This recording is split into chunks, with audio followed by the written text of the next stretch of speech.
A German officer kneels at the tree line outside Leningrad, October 1941. His breath fogs in front of the binoculars. He has been told this city is finished, starving, weeks from silence. He scans the skyline, waiting for the thing every soldier is trained to recognize, the stillness of a place that has stopped fighting. Instead, a church bell rings, then another. Somewhere past the smoke, a factory whistle answers back, on schedule, like the war outside its walls hasn't been noticed yet. He lowers the binoculars. Hitler has already signed the order. This city is not to be captured. It is to be starved until it simply stops existing.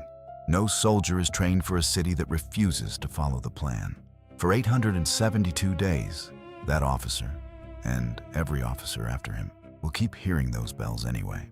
This is the story of why Leningrad refused to die on schedule. Leningrad, late summer, 1941. Population, nearly 3 million people. Once the capital of the Tsars.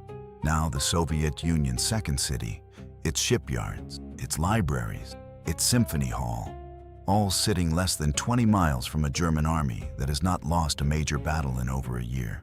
Barely 2 months earlier, Germany launched Operation Barbarossa, the largest invasion in human history, tearing across the Soviet border with a speed that stunned even Hitler's own generals.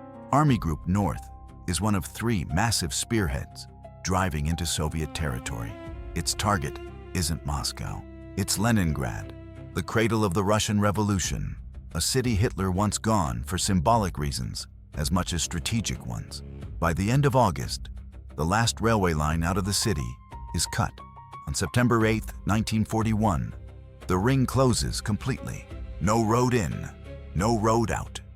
Adolf Hitler does not want Leningrad's surrender. He says so plainly in his own directives to his commanders. A surrender means feeding 3 million people in the middle of a war he intends to win quickly. He wants something colder and cheaper. He wants the city erased through hunger. No infantry assault required. No German soldier needs to set foot inside the city limits at all. Soviet planners run the numbers within days of the ring closing, and the numbers are almost unbearable. The city has food reserves for barely a month at pre-war rationing levels. There is no way in by land. Every route is gone, cut, or under direct German artillery observation. There is exactly one gap left in the entire ring, and it isn't a road at all. It's a lake, frozen half the year, unpredictable the other half, and watched from the air by German reconnaissance every hour of daylight. Stalin needs someone who does not blink at odds like these. Someone willing to make decisions other commanders would refuse to make. He sends for a general most of Europe has never heard of yet. Georgy Zhukov. Zhukov lands in Leningrad in mid-September 1941 on Stalin's direct order. He is not yet the man history will remember, not yet the general who will end the war standing in Berlin. Right now, he is simply the officer Stalin trusts with the assignments no one survives with their reputation intact. And this assignment might be unsurvivable in every sense of the word. German tanks are less than 10 miles from the city center when he arrives. Some Soviet commanders are already speaking, quietly, of the unthinkable. Some staff officers have reportedly begun drafting contingency plans for a city that hasn't fallen yet, but might, within days. Zhukov shuts that conversation down within hours of landing. He strips anti-aircraft batteries from their positions around the city and repoints them directly at approaching German armor, a decision that leaves parts of the city more exposed to air raids, in exchange for a chance to stop the tanks on the ground. He pulls together every unit he can find. Sailors from the Baltic Fleet, still in naval uniform. Officer cadets pulled straight from training academies. Half-armed civilian militia units formed only weeks earlier. He puts them exactly where the German line is pressing hardest. And he gives an order that leaves no room for interpretation. There will be no retreat without his direct, personal authorization. Any commander who orders a withdrawal without it will answer for it. It is ruthless. It is also, by nearly every historical account of those weeks, the reason the German advance stalls at the outer edge of the city instead of rolling straight through it. Something changes on the other side of the line in late September. The tanks stop moving forward. Hitler shifts his priorities. Army Group North is ordered to halt its direct assault on the city. Panzer divisions that had been grinding toward Leningrad's suburbs are pulled south instead, redirected toward Moscow, where Hitler believes the true, decisive prize of the entire campaign is waiting. Leningrad will not be taken by force. It will simply be left outside the gates to starve. And that is when the siege history actually remembers begins, not with an assault, but with silence and a slowly closing fist. By November, the city's reserves are almost gone. Bread rations are cut, then cut again, then cut a third time, as Soviet officials realize the food simply isn't there to distribute at any level that resembles survival. At the lowest point of that first winter, a factory laborer, someone still expected to work 12-hour shifts producing weapons for the front, receives 250 grams of bread a day. Someone not working, a child, an elderly parent, 125 grams. That's roughly the weight of a smartphone. That is what an entire day of survival looks like for hundreds of thousands of people at the same moment in the same frozen city. And it isn't really bread, not in any pre-war sense of the word. Wartime records describe it stretched with cellulose, with ground wallpaper paste scraped from library shelves, with whatever the city's chemists can identify as technically edible. Temperatures fall past -30 degrees Celsius that winter, one of the coldest on record. There is no fuel left for heating anywhere in the city. Electricity fails, block by block, until entire districts go permanently dark. Water pipes crack open in the cold, so residents walk to the frozen Neva River and cut through the ice by hand, hauling water home in buckets through unlit streets, past buildings that no longer have anyone left inside to light them. By December, deaths from starvation are being counted by the thousand every single day. Trucks move through the streets each morning, collecting bodies wrapped in whatever cloth families could spare, because the living no longer have the strength to bury their own, and the ground itself has frozen too hard to dig with a shovel. Doctors inside the city begin documenting a condition they've never had to treat at this scale before. Dystrophy so advanced that patients simply stop being able to process food when it finally arrives, their bodies too far gone to recover even with help. This is not what a battlefield usually looks like. There are no trench lines here, no daily gunfire, no charges across open ground, just an entire city, slowly and deliberately, being starved to test a theory drawn up in an office in Berlin. One record of exactly how that theory felt from the inside still survives today, in the handwriting of an 11-year-old girl. Her name is Tanya Savicheva. In the winter of 1941, as her family begins to die around her one by one, Tanya starts writing in a small notebook that once belonged to her older sister. She does not write about her own fear. She does not write long entries or explanations or anything close to a diary in the way we usually picture one. She writes dates, names, one short line at a time. Her sister Zhenya dies in December, her grandmother in January, her brother in March, then an uncle, then a second uncle only weeks later, then her mother in May. Each entry is short, almost clinical, a child recording facts because the facts are the only thing left in her control. The final lines she writes state simply that the Savichevs are dead, and that Tanya, she never learns the truth behind that last line. Two of her siblings, an older sister and a brother, actually survived the war, evacuated separately and unable to reach her. Tanya dies believing she is the last of her family. She wasn't. She just never found out. Tanya herself is evacuated out of the city in 1942, moved to safety with a group of other orphaned children, but her body has already absorbed damage no child's body fully recovers from. She dies roughly 2 years later, still a teenager, from the long-term effects of what those months of starvation did to her. Her notebook survives her. It's preserved today in the Museum of the History of Leningrad, and a copy sits at the city's main memorial cemetery, one of the most widely reproduced documents to come out of the entire siege, still used by historians as one of the clearest first-hand records of exactly what starvation did to a single family, one relative at a time. Hitler's planners measured Leningrad in calories, in railway lines, in projected collapse dates on a map in Berlin. Tanya measured it in the order her family disappeared from a room. To the east of the city lies Lake Ladoga, the largest lake in Europe and the only gap left anywhere in the German Ring.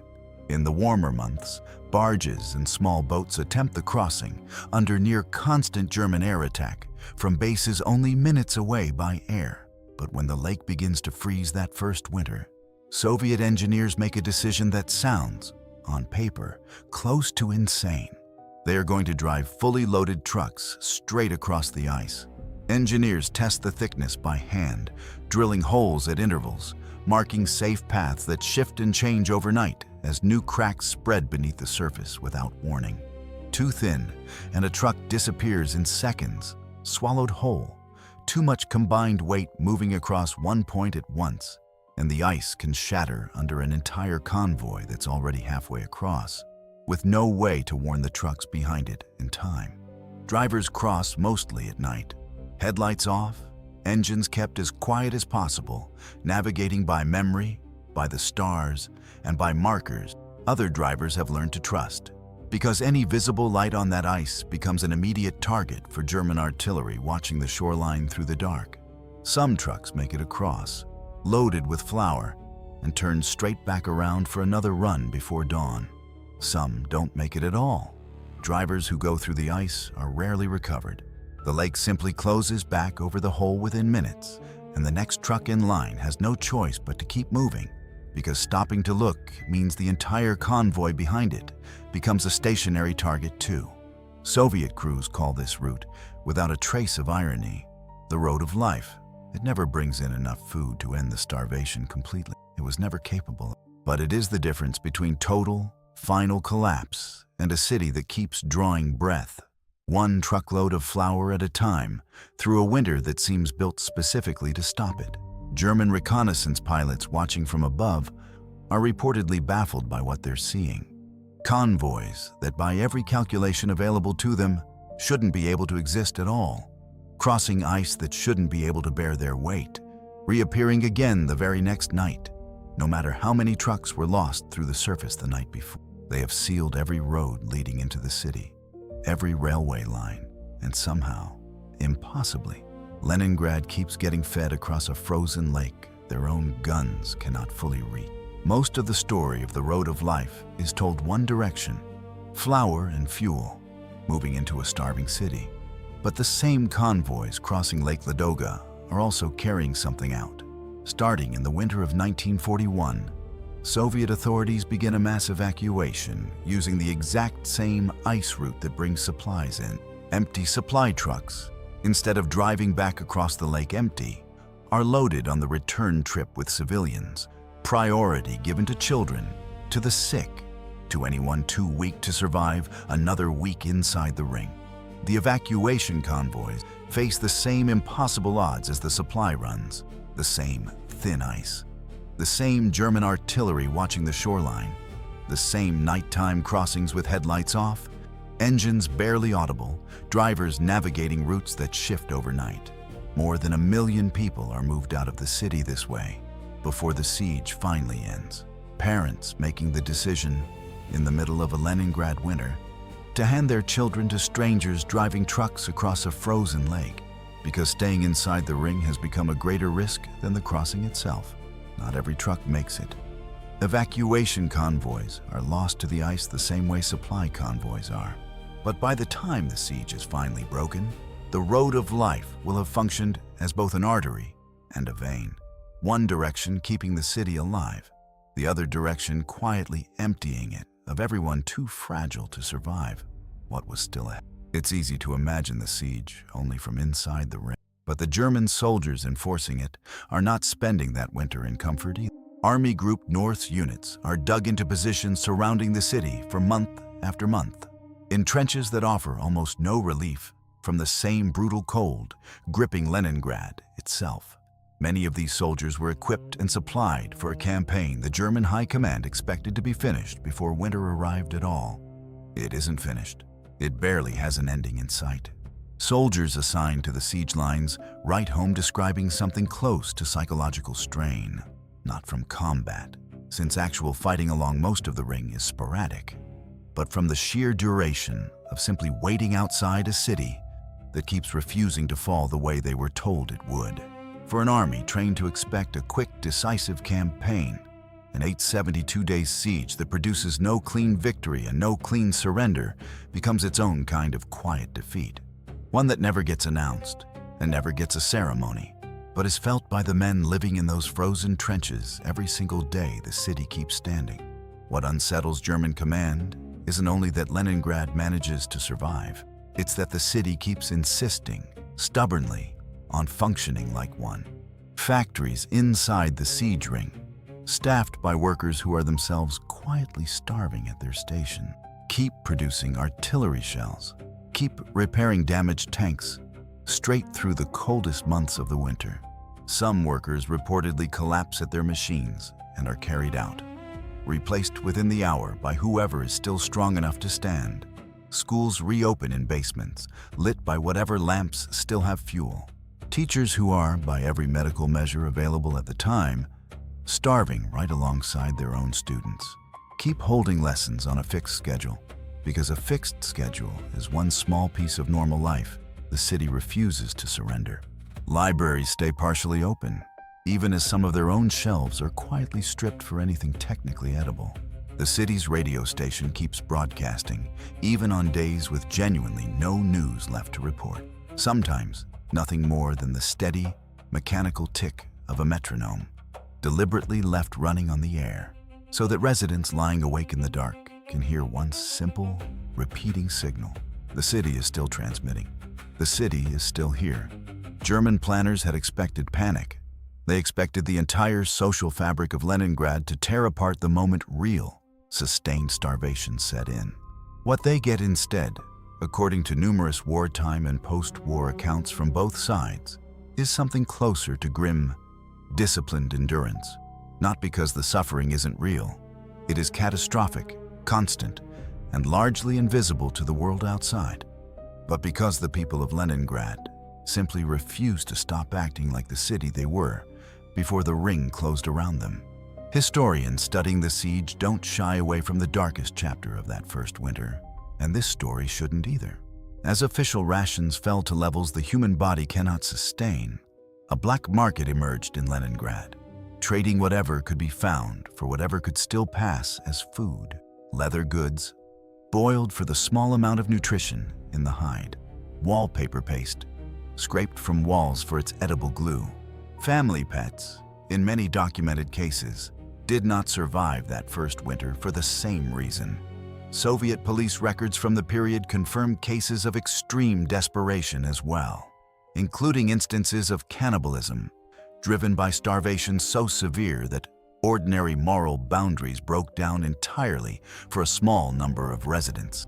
Authorities treated these cases as serious crimes and made efforts to prosecute and prevent them, even in the middle of the siege itself. This isn't the part of the story any city wants remembered, but historians treat it as essential context, not sensationalism, proof of exactly how far the engineered starvation of Leningrad pushed ordinary people, and proof of how remarkable it is that the overwhelming majority of the city's residents held onto their humanity anyway, in conditions specifically designed to strip it away. And on one specific night in August 1942, the city's refusal to break becomes something the entire world can hear for itself. Before the war, Dmitri Shostakovich was simply one of Leningrad's own, a composer who lived in the city, who watched the siege begin unfold from his own apartment window. Close enough to hear the first artillery exchanges himself, he starts writing a symphony during the siege itself, his seventh, performing, it seems, at first, almost impossible. The city's philharmonic orchestra has been decimated by the winter. Some musicians have already died of starvation. Others were evacuated months earlier.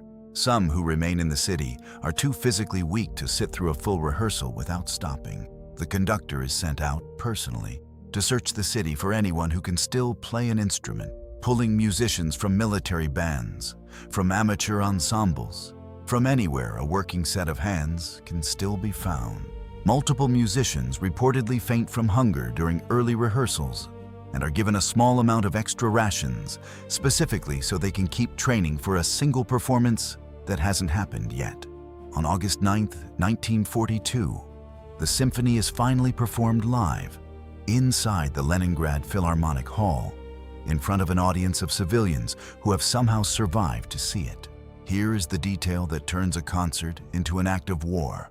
Soviet commanders arrange for loudspeakers to broadcast the entire performance outward, past the city limits, directly toward the German trenches surrounding it.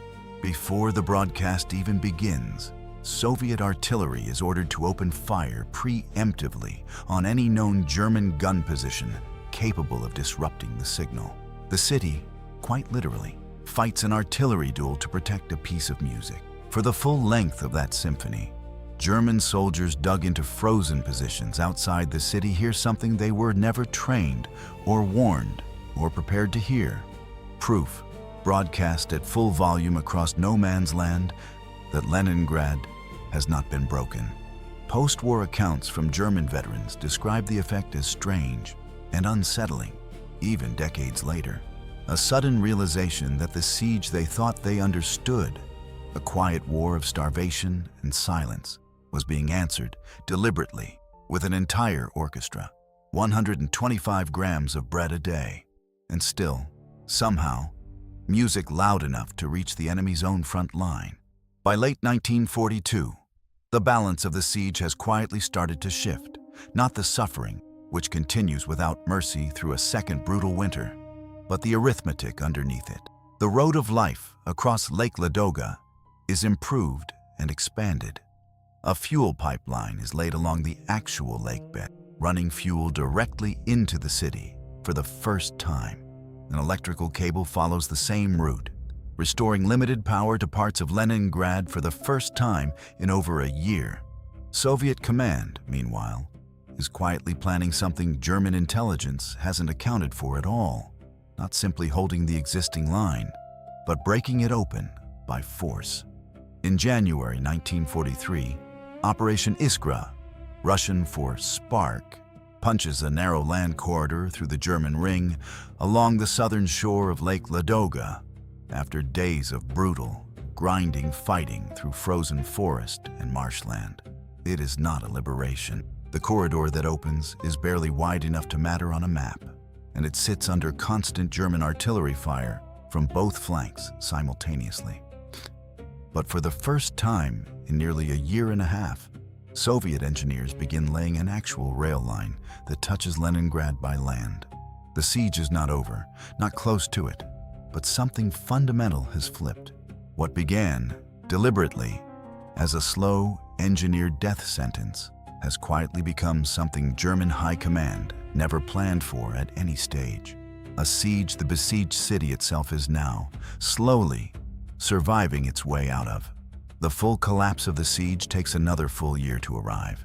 In January 1944, Soviet forces launch a massive coordinated offensive, the Leningrad-Novgorod Strategic Offensive, designed not just to widen that narrow, embattled corridor, but to push German Army Group North back entirely, away from a city they have surrounded for close to 2.5 years. The fighting is brutal on every front. German positions, dug in and fortified for years, do not collapse on command simply because the momentum has shifted. Soviet forces push forward the same way the city itself survived, grinding, costly, kilometer by kilometer, reinforced now through the very lifeline the Germans were never able to fully sever, no matter how many trucks they sank through the ice. Village by village, position by position, the ring that has strangled Leningrad since September 1941 begins, finally, to come apart. Soviet armor pushes through positions the Germans had held for over 2 years, through fortified lines built to withstand exactly this kind of assault. German units, worn down by years on a front that never delivered the quick victory they were promised, begin falling back in a way they haven't since the siege began. Not a rout, but a retreat they can no longer disguise as a tactical pause. On January 27, 1944, Soviet commanders finally make the announcement Leningrad has waited 872 days, almost 2.5 years, to hear. The siege is broken, completely and for good. That night, The city Hitler once ordered erased entirely from the map fires 324 artillery guns into the night sky. Not at an enemy this time, but straight up in pure celebration. A full display of celebratory fire, staged by a city that had spent 2.5 winters digging graves into frozen ground with whatever tools its exhausted residents could find. Survivors who lived through the entire siege will later describe that specific sound. The same guns that had fired in defense for years, now firing in triumph instead, as one of the most overwhelming moments of their entire lives. The numbers that come out of the Siege of Leningrad are almost too large to hold in the mind at once, even now. Historians' estimates vary widely, from roughly 800,000 to as many as 1.5 million deaths during the 872 days the city was encircled, the overwhelming majority from starvation, not from direct combat. Precise records from the worst months were never fully kept. Even at the lower end of that range, it remains one of the deadliest sieges in recorded human history. More civilian deaths than entire countries suffered across the whole of the Second World War, inside the boundary of a single surrounded city.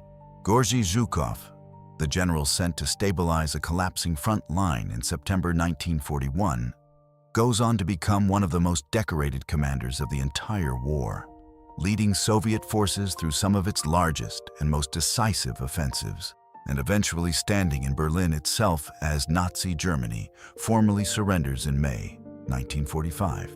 Dmitri Shostakovich's Seventh Symphony is performed around the world during the war itself, becoming, for millions of people outside the Soviet Union who never set foot near the front, one of their clearest windows into exactly what Leningrad had endured.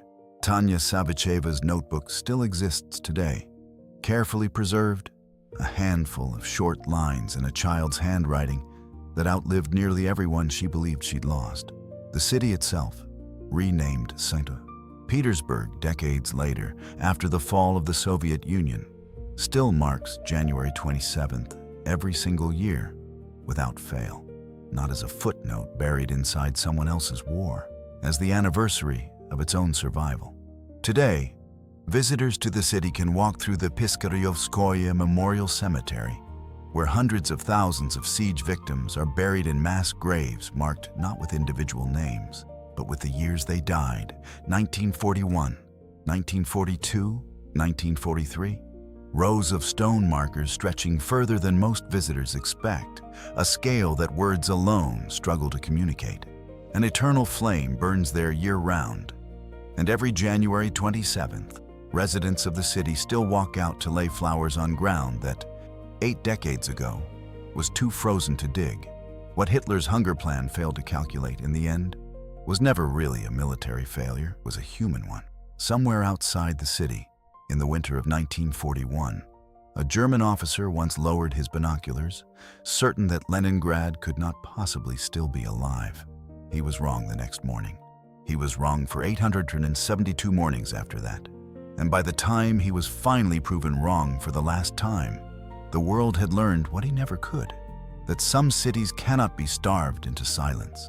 They can only be starved into becoming legend. If this story moved you, take a moment before you go. Type in the comments where in the world you're watching this from. It's a strange thing to think about, that a story like this, from a frozen city almost a century ago, can still reach every corner of the globe tonight.